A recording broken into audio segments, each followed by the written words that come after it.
안녕하십니까. 저는 청년부 담당 교육 목사 한세영 목사입니다. 오늘 설교가 여러분들의 인생을 새롭게 바라보는데 우리 함께 믿음 생활 하셨던 분들 혹은 처음 뵀던 분들이든 우리의 삶에 대해서 다시 바라보고 또 유익한 그런 시간이 되었으면 좋겠습니다. 무엇보다 몸도 편하고 마음도 편안할 뿐만 아니라 그리고 혹시 내 영혼이 목마르고 어떤 인생의 답을 좀 찾고 싶었다라고 하는 그런 목마름, 갈증 같은 것이 있었다면 오늘 말씀을 통해서 이 하나님 말씀을 통해서 생수를 마시는 것 같은 그런 기쁨과 해결되는 일이 있으셨으면 좋겠습니다. 지난 14일 목요일에 아주 1년 중에 중요한 그런 행사가 하나 있었는데요. 14일 목요일에는 뭐가 있었죠? 네, 수능이 있었습니다. 혹시 국어 영역 40번 혹시 문제 보셨나요? 신기하게도 수능 날짜만 되면 이렇게 추워지고 그 전까지만 해도 그래도 그냥 어느 정도 이렇게 코트 정도로 괜찮았는데 갑자기 수능 당일날 아침에 나왔다가 정말 깜짝 놀랐어요. 수능기도 하려고 아침에 8시에 집에서 이제 나와서 근데 겨울 날씨가 옵니다. 그래서 다시 올라가가지고 롱패딩 다 꺼내서 입고 그리고 가서 기도회를 했었습니다. 그 날씨가 추워서인지 이상하게 그 시험을 보는 것도 아닌데 괜히 긴장되고 좀 초조해지는 것 같습니다. 여기 수능 보신 분 혹시 계신가요? 여기? 네, 없으시죠? 이제 그 학생들은 아마 저 때는 지금은 모르겠어요. 저 때는 이제 시험 치고 따로 정답을 체크를 해서 이제 가지고 나오면서 이제 채점표가 학원에서 나오면은 이제 나오면서 집에 가는 길에 막 채점을 하기 시작하죠. 그리고 나 오늘 몇 점이구나. 그리고 학원이라든지 이런 매체에서 이제 등급표라는 것이 나오죠. 등급표가 나오면 이제 점수를 갖다가 딱 대면서 나 몇 등급이구나 이게 정해지게 됩니다. 그러면 이제 그 정해진 틀 안에서 모든 게 진행되기 시작합니다. 내가 갈 수 있는 학교, 그 학교에 따른 내가 갈 수 있는 회사, 또 나의 직종에서는 이런 사람들과 만나서 이 정도의 삶을 누리면서 결혼을 하게 되겠구나. 뭔가 틀에 갇혀진 그런 틀 안에서 살아가게 되는 것 같습니다. 그래서 등급을 올리려고 대학을 진학한 후에도 그 등급을 바꾸려고 그 순위를 바꾸려고 최선을 다하면서 살아가는 그런 모습이 우리의 삶 속에 전형적으로 보여지는 것 같습니다. 왜 올라가야 하는지, 살아있는 목적이 무엇인지 생각할 겨를이 없습니다. 왜냐하면 주변에서 다 달려가고 있기 때문입니다. 그 안에서 비교의식, 그리고 내가 누구보다 우월하다면 그 상황 속에서 어떤 교만함, 그리고 다른 사람이 축하받을 일이 생겼을 때 그것을 축하는 하지만 그 속에서 일어나는 그 비교의식과 열등감, 그리고 성공한 인생에 다다르기 위해서 정해진 길이 있는 것처럼 내가 그 정해놓은 그 정답에 이르기 위해서 앞으로 달려가는 일에 최선을 다하면서 살아가고 있는 시대가 아닌가 그런 생각을 해보게 됩니다. 아까 그 앞에서 보았던 저 사실은 이제 이렇게 뮤직비디오 랩으로 막 이런 가사 나오고 하는 거 사실 좀 보기 견디기를 어려워하는 타입인데 이렇게 우연히 영상 우리 청년들과 어떤 영상을 나누면 좋을까 이렇게 보다가 이 연습장이라고 하는 뮤직비디오라고 해야 될까요? 이 영상을 보게 됐는데 마치 저의 학창 시절로 돌아간 그런 느낌도 들고 여러분들에게도 좀 공감이 되지 않을까 해서 함께 나누게 됐습니다. 그 정해진 틀 다 하니까 열심히 또 학교를 가서 설레었던 것도 잠시 또 쌓기에 바쁘고 이런 내용들이 나왔습니다. 그걸 보시면서 혹시 뭔가 이렇게 고구마 답답한 것 같은 그런 마음이 혹시 들지 않으셨습니까? 틀에 갇혀진 그런 삶. 오늘 말씀에도 틀에 갇힌 방식으로 삶을 산 한 이야기가 나오고 있습니다. 이 이야기는 비유로 예수님이 해주신 말씀인데 이 말씀을 하신 목적은 이것입니다. 인생의 틀에 갇혀 사는 사람이 어떻게 자유해지고 어떻게 인생의 목적을 발견할 수 있는지, 그리고 나 자신의 존귀함은 어디에서 오는가 라는 것을 알게 해주시려고 이 비유의 이야기를 사람들에게 얘기를 해주셨습니다. 이야기는 이렇습니다. 아버지에게 두 아들이 있었는데 그 중에 둘째 아들이 아버지에게 무례한 요구를 했습니다. 아버지가 돌아가셔야 받을 수 있는 그 유산에 대해서 아버지에게 요구를 하는 겁니다. 돌아가시면 어차피 저에게 주실 몫이 있으니 지금 저에게 미리 주십시오. 이 당시에는 아무래도 첫째 아들보다는 둘째 아들이 받을 수 있는 양이 좀 적지만, 그래도 이 부자인 아버지의 유산을 미리 받는다면 로또 당첨금, 이 시대로 치면 그 정도보다는 더 되는 그런 돈이었을 겁니다. 너무 부럽습니다. 아버지는 아무 말도 없이 그냥 그 유산 나중에 상속해줄 그거를, 성경에 보시면 앞에 보면 야 이놈아 너 어떻게 어이 무례한, 이런 말 한마디 없이 그냥 아버지가 아들에게 그 유산을 줍니다. 부럽지 않습니까? 여기가 이제 강남 지역이잖아요. 제가 교회에서 사택을 얻어주셔서 여기서 살고 있고, 옛날에는 이해가 되지 않았습니다. 어떻게 강남역 사거리를 쓰레빠 신고 나오지? 이해가 안 되는데 저도 강남역이 주민이라 쓰레빠 신고 나가고 그래요. 밤에. 그런데 진짜 자정이 넘은 시간에 혹시 이 길을 딱 걸어가면요, 지금 여러분 혹시 교회 걸어오면서 좀 이렇게 보신 것과는 좀 다른 풍경이 벌어집니다. 일단은 지나가는 차의 소리가 달라져요. 그 시동만 걸어도 정말 너무 듣기가 힘든 그 큰 소리를 내는 차들이 막 있고요. 그리고 새벽에 이렇게 새벽기도 오다 보면은 그 스키드 마크라 그러나요? 이렇게 막 드래프트 안에서 막 뺑뺑 도는 거 있잖아요. 그런 거를 여기 강남역 사거리에서 해요. 그래서 뭐 올림픽인 것 같아요. 막 동그라미가 막 이렇게 바닥에 막 그려져 있어요. 막 나 이렇게 잘 살아 막 이런 그 소리로 막 들려주려고 하는 것처럼 그렇게 느껴지고, 그리고 전에 TV 보다가 충격받았는데 어떤 래퍼, 그 가수 래퍼 중에 한 사람은 자기 집이 없고 그냥 호텔을 그냥 렌트해서 뭐 차도 그 살만 날 것 같지 않습니까 여러분? 막 목욕하면서 서울 시내가 다 보여요. 그걸 보면서 와 진짜 어떤 기분일까. 그리고 이렇게 슈퍼카 제 허리 높이 정도 되는 그 차가 옆에 노란색 빨간색 막 지나가면은 와 정말 한 번만 타보고 싶다. 저 남자 얼마나 행복할까 이런 생각도 해보게 되고 그랬습니다. 좋겠다, 부럽다. 이 아들도 그런 겁니다. 아버지의 유산을 상속받아서 먼 나라로 갑니다. 자기가 구속받지 않아도 되는 곳. 우리도 여행 가면 최대한 좋은 거, 그리고 가성비 같은 것도 따지지만 우리가 그런 품격 있는 곳에 머물면서 그런 평소와는 다른 그런 대우를 받으면서 나의 이런 이렇게 내가 이 정도 존재다라는 것을 좀 확인하는 것 같은, 그래서 힐링되는 그런 여행의 모습이 있지 않습니까? 좀 그런 심리였던 것 같아요. 먼 나라로 가서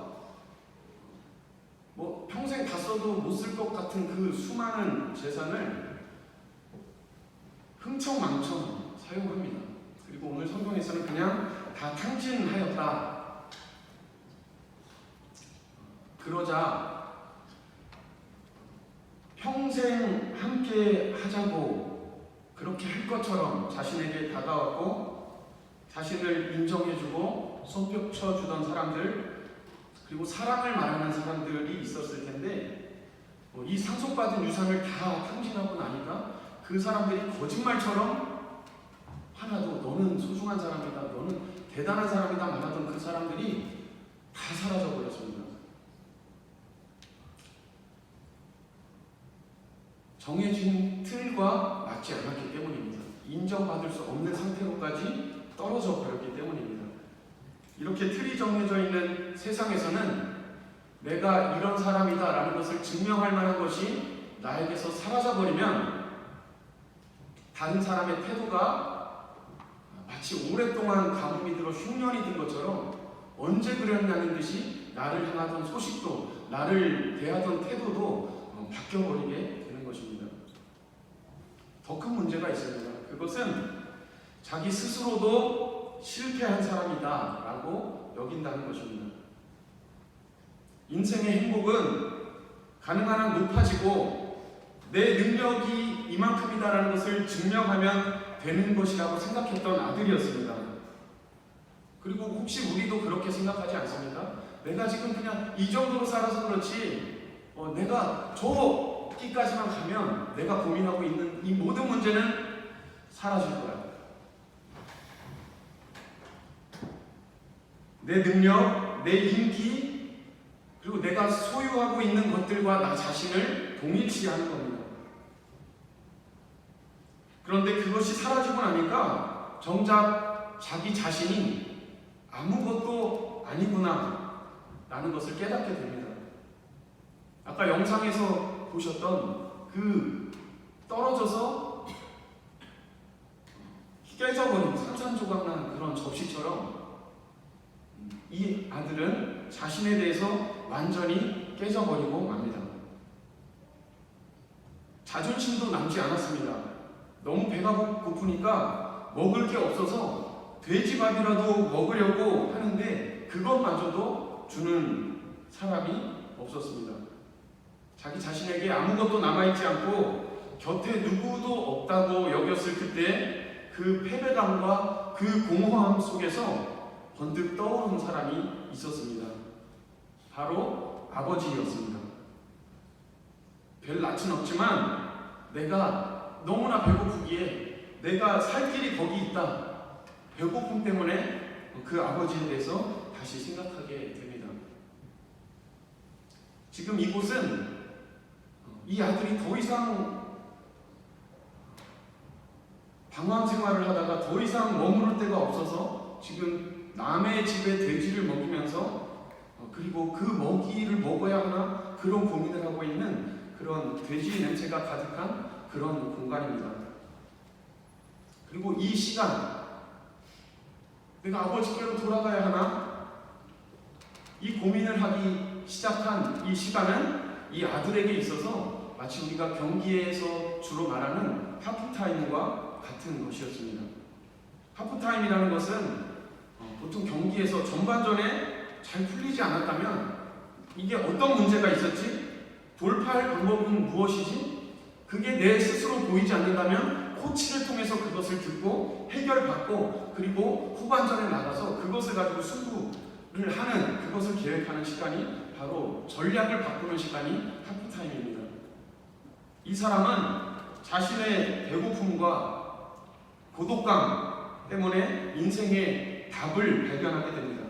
그래서 이 아들은 아버지를 떠나왔던 그래서 먼 곳으로 걸어갔었던 그 길을 다시 돌아서 그 길을 걸어서 아버지에게로 돌아가기로 결정하였습니다. 그런데 여전히 자신의 존귀함을 자기가 가진 것에 의해서 결정된다라고 하는 이 틀에서는 벗어나지 못했습니다. 그래서 아버지에게 이렇게 얘기합니다. 아버지의 유산을 가지고 제가 나갔는데 다 탕진하고 말았습니다. 저 아버지를 아버지라고 부를 염치가 없습니다. 그러니 하루 벌어 하루 먹고 사는 그런 품꾼으로라도 저를 써주십시오. 자신의 인생이 가장 밑바닥이라고 생각했던 이 아들은 아버지에게도 그렇게 얘기합니다. 나를 품꾼으로 내가 아들로서 자격이 없습니다. 그리고 아버지도 나를 그렇게 보실 줄 알고 먼저 그렇게 얘기를 하는 거죠. 저는 아버지라고 부를 자격이 없습니다. 그런데 아버지는 달려와서 아들을 안아줍니다. 가장 좋은 것으로 입혀줍니다. 그리고 송아지를 잡아서 잔치를 벌입니다. 아버지는 이 아들이 그 아픔을 떠나서 세상 속에서 인정을 얼마나 받았는지, 그리고 몇 등급을 받아왔는지, 얼마나 남들이 인정하고 있든지 그런 틀에 갇힌, 그것에 갇혀있는 것을 아버지는 원하지 않았습니다. 이 쓰디쓴 경험을 통해 자기 자신의 이 처절한 상황과 마주한 이 아들, 아버지를 쳐다보지도 못하고 저를 종으로 써주세요 라고 그렇게까지 자존감이 낮아진 그 아들을 위해서 아버지는 아무것도 묻지 않고 아들을 위해서 안아주고 소를 잡아주고 마을 사람들을 부르면서 이렇게 얘기합니다. 내가 사랑하는 아들이 돌아왔습니다. 이러다가 찾은 내 아들입니다. 여러분 함께 즐거워해 주십시오. 이 사람이 바로 나의 아들입니다. 이유는 단 하나였습니다. 그것은 바로 아버지의 아들이었기 때문입니다. 아들은 배고픔 때문에, 고독함 때문에 자신의 인생을 다시 생각해 보게 되었습니다. 혹시 우리가 달리고 있는데, 무언가 올라가고 있는데, 쌓여가고 있는데, 그런데도 내 인생에 어떠한 허기짐, 목마름이 느껴지신다면 우리에게도 이 삶이라고 하는 이 무거운 문제를 돌파할 해결책을 찾는 그런 하프타임이 필요한 시점인 것입니다. 우리는 기본적으로 결핍을 느끼는 존재입니다. 그래서 그것을 채워야 만족이 됩니다. 배고프면 어떻게 해야 되죠? 먹어야 됩니다. 먹어야 돼요. 이 아들은 먹을 게 없으니까 돼지가 먹는 음식이라도 먹으려고 구걸하고 다녔던 겁니다. 먹어야, 채워져야 만족이 됩니다. 우리 몸뿐만 아니라 우리의 정신도 마찬가지죠. 멘붕, 멘탈이 나가면 이 정서적으로 뭔가 이렇게 결핍의 상태가 있게 되면 어떻게 채울 수 있습니까? 그것은 다른 사람의 칭찬을 받거나 인정을 해주거나, 그리고 책을 읽고 좋은 풍경을 보면서 쉼을 가지면 우리의 정신은 채워지고 회복됩니다. 기분이 좋아졌어. 힐링이 되었어. 그러나 여러분, 몸과 정신은 그렇게 채워질 수 있지만 우리의 영혼은 그렇게 만족될 수가 없습니다. 이 영혼의 문제는 그대로 둔 채로 다른 데서 답을 찾으려고 하기 때문에 삶이 목마른 것입니다. 나의 이 결핍, 이 상태가 아니라 내가 더 많은 것을 소유하게 되면 분명히 이 고민은 해결될 거야 라고 그렇게 내 삶에 대해서 접근을 하고, 다른 사람들이 다 달려가는 그 방향을 향해서 고민할 틈도 없이 무작정 달려가고 있는 모습은 아닌지요. 그렇게 다니고 그렇게 쓰고 먹고 최신식을 가져도 채워지지가 않습니다. 핸드폰 최고의 좋은 걸 샀는데 갑자기 다음날 뉴스에서 12가 나온다. 그때의 느낌들 채워지지가 않아요. 그런 것들로 내가 1등급이 되면 해결될 거야. 대학이, 직장이 이 문제를 해결해 줄 것이라고 믿지만 그것으로는 내 인생의 답을 얻을 수는 없습니다. 그렇다면 해결책은 무엇일까요? 우리 기독교인은 이 인생의 문제, 이 인생의 답이 예수님께 달려있다는 것을 믿습니다. 예수님을 만나면 이분이 답이라는 것을 알게 됩니다. 예수님은 내가 무엇을 가졌고 얼마나 예쁘고 나의 사회적 지위가 어떻느냐, 어떠한 명예를 가졌느냐에 따라 나를 판단하시는 것이 아니라, 내가 인생을 정말 진지하게 마주하였더니 내 속에 있는 모든 걸 다 꺼내놓고 나를 돌아보았더니 내 삶이 이 아들과 다르지 않구나. 나는 그 깨짐을 경험하고 답을 찾고 싶다고 그렇게 기도하고 그렇게 찾아가면 그대로 달려나와서 안아주시고 배고픔을 채워주시고 얼마나 귀한 존재인지를 알려주시는 분이 바로 예수님이십니다. 그러면 이 예수님을 만나면 인생이 다르게 보입니다.